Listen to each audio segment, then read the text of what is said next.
The picture you see here is the picture of my father. He is somebody I love so very much. 14 months ago, I had the unfortunate task of burying him. He had passed at the age of 83, but we all felt he should have lived longer. You see, I come from a family of 6 siblings. My siblings tease me and make jokes and say that I'm a romantic mistake because my immediate elder sister is 5 years my senior. And I came at a time when my father was in his 40s.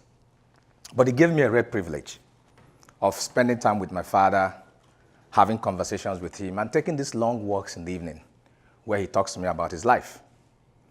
I remember one evening when I was 7, after I had told my mother I couldn't perform a particular chore in the house, my father called me aside and told me, he said, "Look, never ever say you can't. Always say, let me try." He told me that impossible is not a word I should be associated with. And his own life is a testimony to that. Because my father was born an orphan, but he died a king. He never believed that anything was impossible. For him, tomorrow must be better.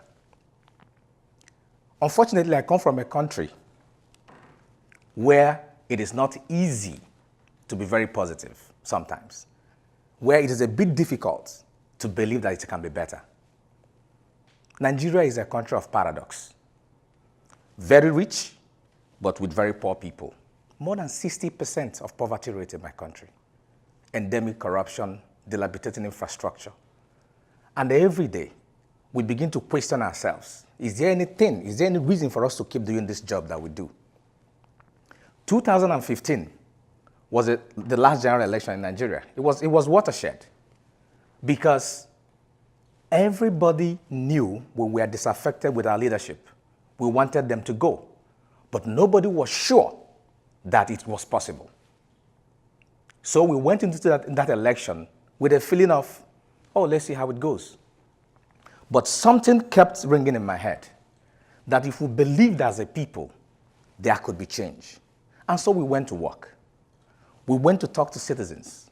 We went to churches. We went to mosques, telling people to come out to vote, to exercise their mandate. We got together, performers, entertainers, and celebrities in Nigeria, and had them go across the country doing concerts, musical concerts, where they interacted with the young people, and were able to tell them how they could vote and how they could exercise their franchise. We brought together civil society groups and asked them to work together to amplify their voices. They had a platform where, in this instance, they were monitoring the electoral process day by day. And if there were issues, we didn't wait to write reports after the elections. We tackled it. We put pressure on any political officer that is involved and had him do his work. It was a very difficult process, but when everybody came together and worked for a purpose, change happened. So it came to be that in more than 50 years of Nigeria's independence, a ruling party actually lost election for the first time. And the nation didn't go up in flames. It was a very, very enduring lesson. It really reinforced the point that when you put power in the hands of people, when you give them information, when you help them to understand the capacity of their somebodyness, change happens.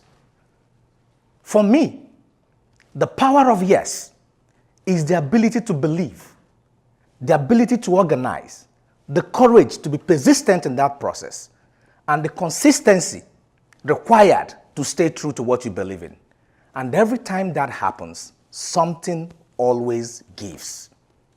In the kind of work we do, there are sometimes limited spaces for optimism. We often believe things can't really work. But everything around us, life teaches us that when you believe, something happens. In 1955, December 1, a woman in Montgomery refused to give up her seat in a bus. Because she was a black woman, because she was tired, she decided to sit down. But while she was sitting down, she was standing up to what is biggest in all of us, and that is our dignity. Years after, That simple action of this woman took a black man into the White House. That is the power of yes. That when people say enough is enough, when they say we've had enough, something always changes. But it requires somebody to trigger it. It requires somebody to put information in the hand of the people, to let them know that they can actually have better, to let them know that it could be different for them. Martin Luther King eloquently captures this. When he was speaking in 1967 in a high school, and all these young people were watching, they were black students. They knew that what was outside the walls of the primary school wasn't so much for them.